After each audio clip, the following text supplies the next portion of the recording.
జై శ్రీరామ్ అందరికీ. కాశీలో ఇది మన రెండో రోజు. అండ్ కాశీలో వన్ డేలో ఏమేమి కవర్ చేయగలుగుతామో అన్నీ ఎక్స్ప్లెయిన్ చేస్తాను ఈ వీడియోలో. ఫస్ట్ మేము గంగా స్నానం చేసుకొని అక్కడి నుంచి కాశీ విశ్వేశ్వరయ్య టెంపుల్కి వెళ్ళామండి. వెళ్ళే దారిలోనే చాలా రష్ ఉన్నింది. అసలు కాశీ విశ్వేశ్వరయ్య టెంపుల్ దర్శనం అవ్వడానికి చాలా లేట్ అయింది. అండ్ అక్కడి నుంచి కాలభైరవ టెంపుల్ని విజిట్ చేసాము. మనం కాశీలో మెయిన్ దర్శించుకోవాల్సిన రెండు టెంపుల్స్ ఇదండి, Kalabhairava Swamy temple and Kashi Vishweshwarayya temple. కాశీలో ఉన్న గుళ్ళు అన్నీ దర్శించుకోవాలంటే మనం అక్కడ 10 years ఉన్నా సరిపోతుంటారు.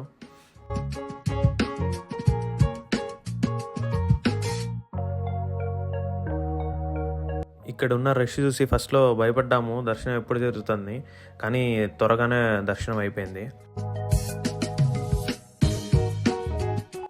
కాశీలో మీరు ట్రై చేయాల్సిన ఫుడ్ ఐటమ్స్లో ది బెస్ట్ లస్సీ అని చెప్పుకోవాలి. ఇక్కడ లస్సీ చాలా బాగుంటుంది.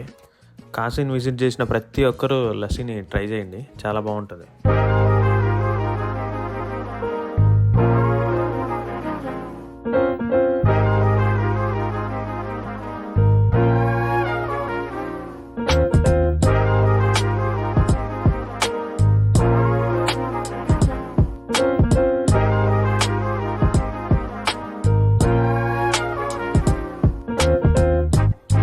అండ్ ఇక్కడ లస్సీ తర్వాత స్వీట్స్ చాలా ఫేమస్ అండి.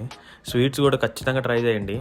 మేము ఇంకా ఆఫ్టర్నూన్ లంచ్ చేయకుండా అన్ని స్వీట్స్ లస్సీతోనే మేనేజ్ చేసాము.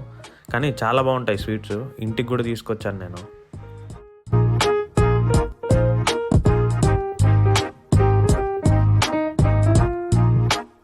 ఇక్కడ మీరు ఖచ్చితంగా ట్రై చేయాల్సిన స్వీట్ వచ్చి గులాబ్ జామున్ అండి. వాడు గులాబ్ జామున్లో కోవా పెట్టిస్తాడు, చాలా బాగుంటుంది, ఖచ్చితంగా ట్రై చేయండి.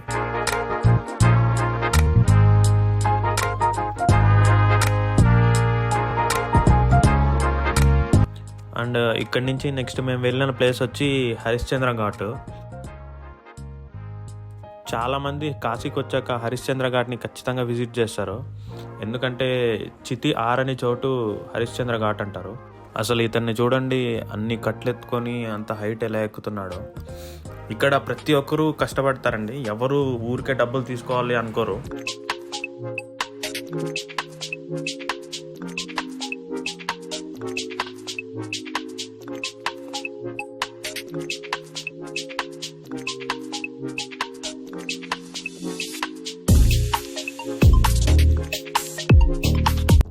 సో ఇదే అన్నమాట హరిశ్చంద్ర ఘాటు.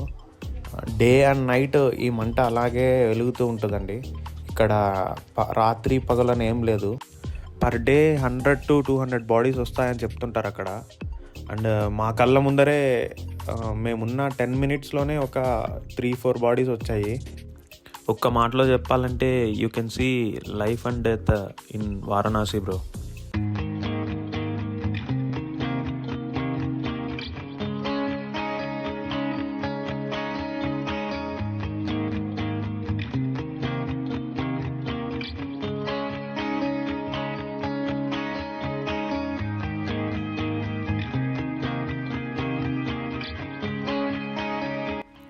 ఇక్కడ ఉన్న వాళ్ళు మనీ కోసం ఎంత కష్టపడతారో అనే దానికి ఒక చిన్న ఎగ్జాంపుల్ ఇది. అతను డెడ్ బాడీస్ కాల్ చేసిన తర్వాత ఆ బూడిదని వాటర్లో కలుపుతారు. సో దాంట్లో నుంచి ఏదన్నా చిల్లర వస్తుంది అనేసి వాళ్ళు అక్కడ వాటర్లో జల్లె పట్టి తీసుకుంటారు బ్రో. అసలు వీళ్ళు ఎంత కష్టపడుతున్నారంటే వాళ్ళు వచ్చిన కాయిన్స్ని తీసుకొని వాళ్ళ లైఫ్ని గడుపుతున్నారు. అండ్ వాళ్ళకి దొరికిన కాయిన్స్ని తీసి మళ్ళీ వాళ్ళ నోట్లో దాచిపెట్టుకుంటున్నారు. అదే నాకు కొంచెం కొత్తగా అనిపించింది. చూడండి, అతనికి ఒక కాయిన్ దొరుకుతుంది, దాన్ని తీసి అతను నోట్లో పెట్టుకొని మళ్ళీ బయట వచ్చినాక నోట్లో నుంచి తీసుకు.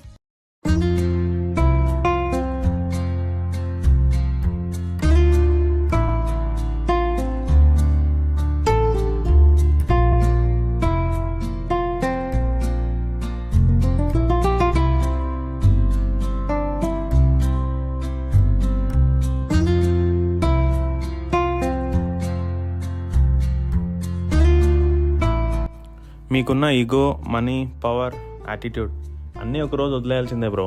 So be kind and be happy.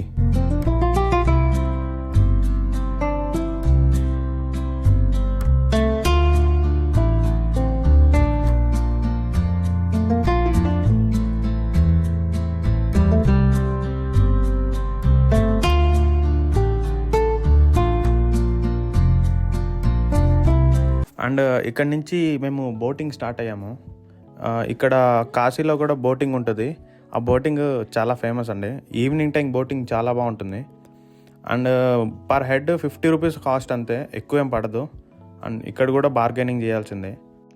Per head 50 rupees cost. ఎలా అంటే ఇది 1 వే ట్రిప్ అండి, రౌండ్ ట్రిప్ కాదు. అంటే మీరు రౌండ్ ట్రిప్ అంటే మీరు ఎక్కడ ఎక్కుతారో అక్కడే తిరిగి వచ్చి డ్రాప్ చేస్తారు. ఇది అలా కాదనమాట. సో నేను హరిశ్చంద్ర ఘాట్ నుంచి గంగా హారతి జరిగే ప్లేస్ వరకు బోటింగ్ తీసుకున్నాను. సో మాకు అది టికెట్ ప్రైస్ పడుతుంది, అందుకే పర్ హెడ్ 50 పడింది మాకు. అండ్ ఈవినింగ్ టైం చాలా బాగుంటుంది, ఎందుకంటే రౌండ్ ట్రిప్ తీసుకునేటప్పుడు వాళ్ళు రిటర్న్లో కాశీ మొత్తం లైటింగ్స్తో చూడడానికి చాలా బాగుంటుందండి అది.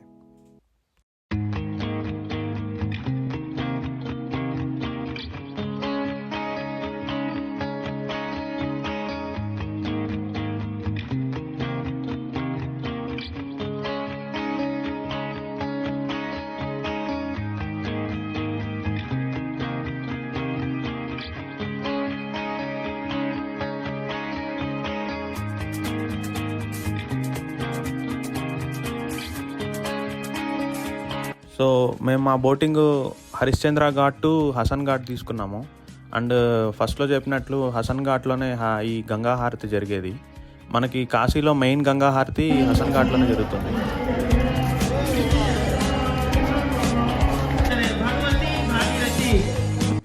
సో మనకి కాశీలో గంగా హారతి 2 times జరుగుతుందండి పర్ డేకి, మార్నింగ్ అండ్ ఈవినింగ్. మార్నింగ్ చాలా బాగుంటుంది. మేము మార్నింగ్ మిస్ అయిపోయాము అండ్ మాకు తెలియక మార్నింగ్ వెళ్ళలేదు. అండ్ ఈవినింగ్ కొంచెం క్రౌడ్ ఎక్కువ ఉంటుంది. అండ్ టైమింగ్స్ వచ్చేసి morning 5:30 to 6:30 and same evening కూడా 5:30 to 6:30 అండి.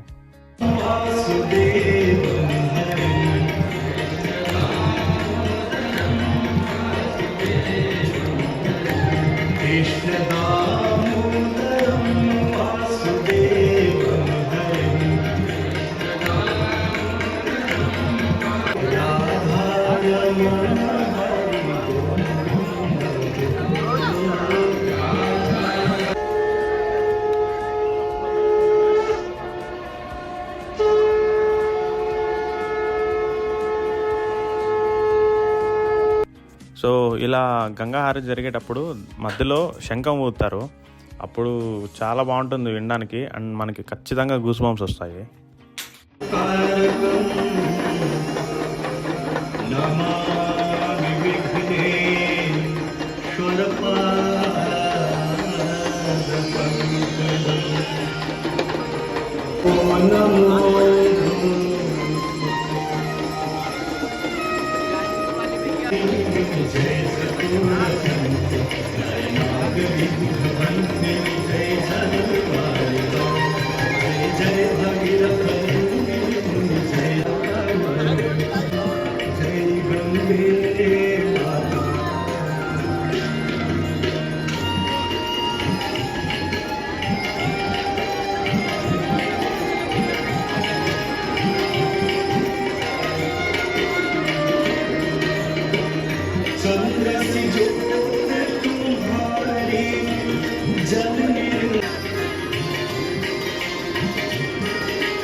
సో ఇక్కడ నుంచి మన రిటర్న్ జర్నీ స్టార్ట్ అవుతుంది.